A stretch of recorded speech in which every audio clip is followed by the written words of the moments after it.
5 years old, I had a ping in my gut that told me that the dad that was raising me wasn't really my biological father. At the time, I didn't know how I knew, but I just did. Then at age 33, I actually met my birth father, and I discovered this powerful ping in our gut can actually help us make effective decisions when we learn to synthesize 3 information centers within us: our gut to alert us, our heart to align us, and our head to assimilate the unconscious information. I call this process gut intelligence. Gut intelligence combines these 3 information centers and works them together as a team. What we do is we get that ping in our gut, and when we immediately align it to our heart, we can then see the gap between reality and what it is we want. When we square with that gap, we can ask ourselves a problem-solving question like, how might I resolve this gap? And by being curious with this question, we automatically engage the head brain to help us solve the problem. Well, the problem is many people don't use this gut intelligence process. And we've got them 3 different information centers talking to us inside, and it can create a lot of confusion and a lot of anxiety. And what we have is a rise 65% in the last 10 years of people on anxiety and depression medication, and it doesn't make this ping go away. In fact, it can lead to impulsive behavior and addictions and dis-ease, like irritable bowel syndrome and ulcers, and maybe even sleepless nights. Well, that's what happened to me. See, my story started when I was 5 years old. And I said to my mom about my dad in the other room, he's not my real dad, is he? Well, who says that, right? Yeah. So, but you know, when you're 5 years old, you don't know, you don't have any preconceived notions of right or wrong, or that you might ask a question and get in trouble. But we sure learn quickly, don't we, that there is such a thing called the no-talk zone. You know what I'm talking about.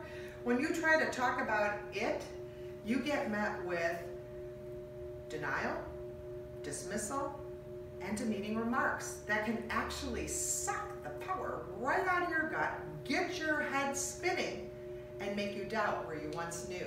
Well, that's what happened to me. My mom's favorite saying was, "That's your crazy imagination." You know what I'm talking about. And we begin to doubt ourselves. Well, the good news is this. You know what? You can change all that. You can change all that by having a board of directors meeting with your gut, heart, and head. And I call them brainiac, heartfelt, and gutsy. Invite them to the table to have a conversation, to share their perspectives until they get to this aha knowing. You know what that is, that heightened awareness that sends chills up your spine and makes you go, oh yeah, that's it. But you know, like any meeting, we have to have a certain process so that we are effectively communicating. And here's the 3 steps that we need to do. We need to make sure, first of all, that all 3 members are facing the truth in a clear, calm, and confident way. The second thing is we need to let go of our fears of the outcome so that we can think clearly and not be so attached to how it needs to be in our mind. And then thirdly, we need to really form an effective problem-solving question that will bring the truth to us and aligns to our vision, values, and goals. So let's take a look at this. And step number 1 first. Face the truth in a clear, calm, and confident way. That's easy, right?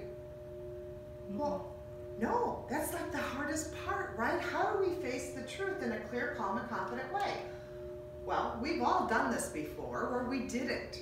And we've got our head saying one thing, our heart saying another, our gut saying something else, and we make impulsive decisions. Like, you might know at some level that your child is making choices with friends and maybe some behavior like drugs. And you got that pain in your gut, but you're pushing it down.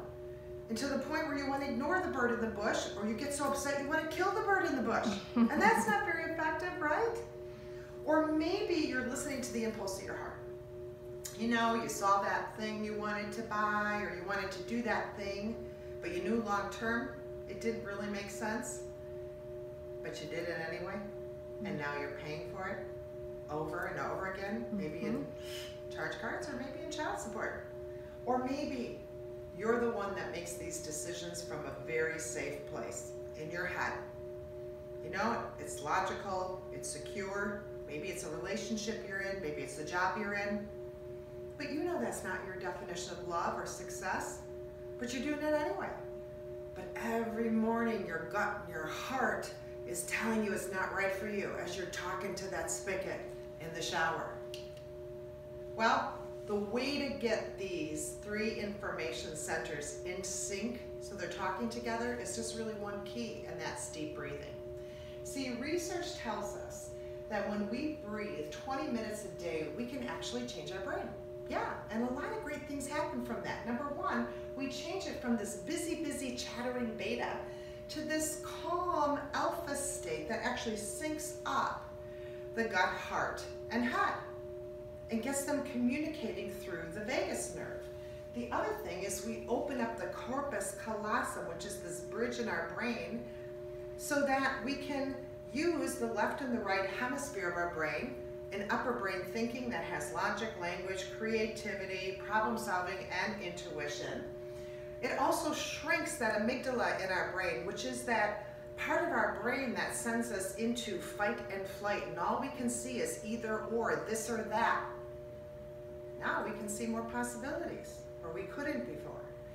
And it also scoops up the neurotransmitters, the neurons, and the hormones from our gut, that unconscious ping, and sends it up the vagus nerve so we can process it.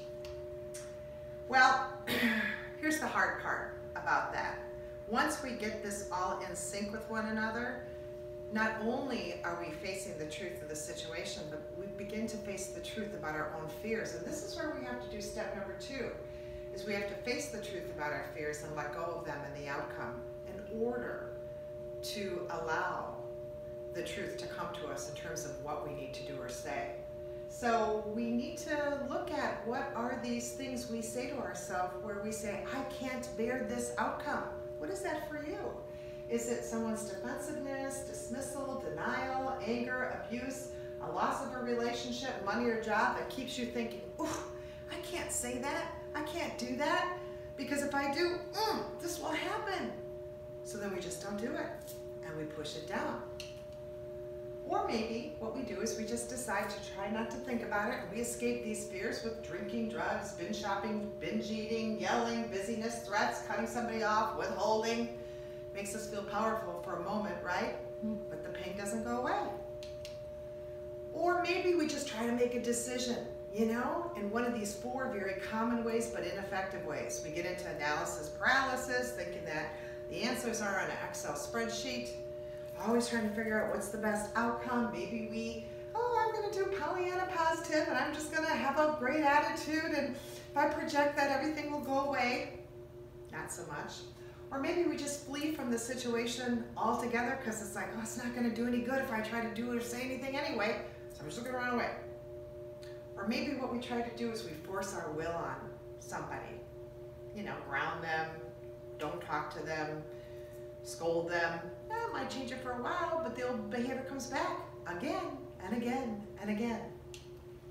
So, you know, we can all relate to that, and I have to admit I can too. And some of these outcomes that we don't want are, you know, we want their love and approval, so we don't want to risk that. You know, we want to keep the peace. We don't want to hurt anybody's feelings or be hurt. Wow, those were all the reasons why I stuffed my knowing down for years about my birth father, until about age 30, in fact.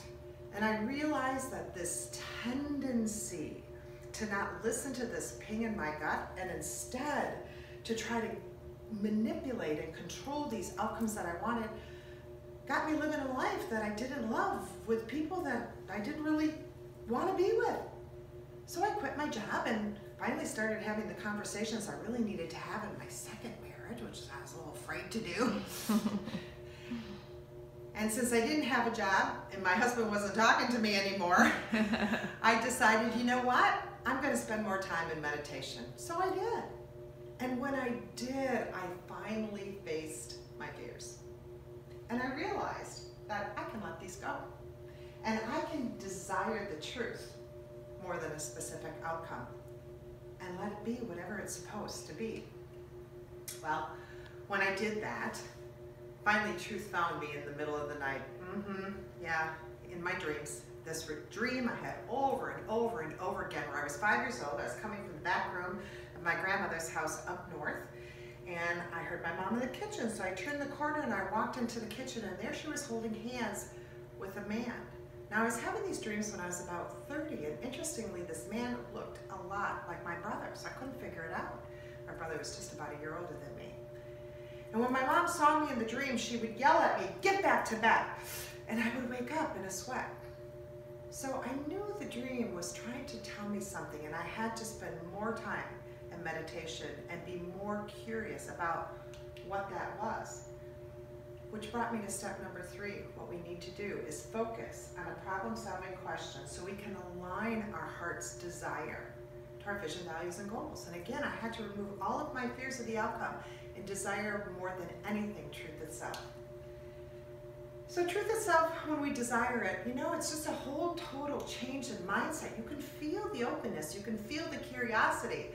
You know, you're saying to yourself, is that interesting? I just wonder, how might I find out? How might I find out? Well, when we do that, the chattering in our mind of all the fears we had just drops away. And another voice emerges. And it's the still small voice, because we're no longer in a mindset of fear, judgment, and control. We're in a mindset of open, trusting, and allowing.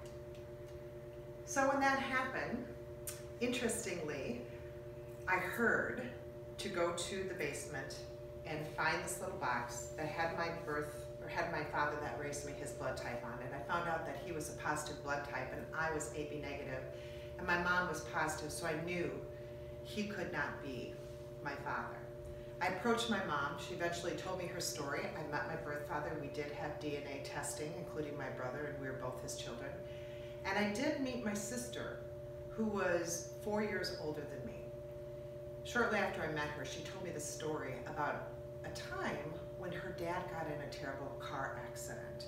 And it was pretty traumatic for her family because he had been up north, and the secret came out that he had had a mistress that he saw. And I did the math in my head, and I was 5 years old at the time. And when she told me the place of the accident, I realized it was 20 minutes away from my grandmother's house. And suddenly, the memory came up. And the dream was reminding me of a time I actually came from the back room of my grandmother's house and saw my mother and my birth father. And because he looked exactly like my brother, I knew. See, when we engage these 3 information centers in decision making, our gut that just knows, because it does pick up these cues that give us a ping and tells us to pay attention, it alerts us. And our heart that aligns us to what we want, we have to remember that sometimes we block the knowing because we are attached to a certain outcome more than we are the truth. But when we shift that mindset, what happens is we can ask a problem-solving question. How might I know the truth? And what that will do is that will engage the head to assimilate the unconscious knowing of our gut and bring us to the truth in the way we need to know. Again, we follow these 3 steps. We face the truth, we let go of our fears and attachments to the outcome, and we focus on that problem-solving question to align us to our new vision, value, and goals. My challenge to you is to increase your gut intelligence by creating a superhighway of information that flows effortlessly back and forth between your gut, your heart, and your head. Thank you.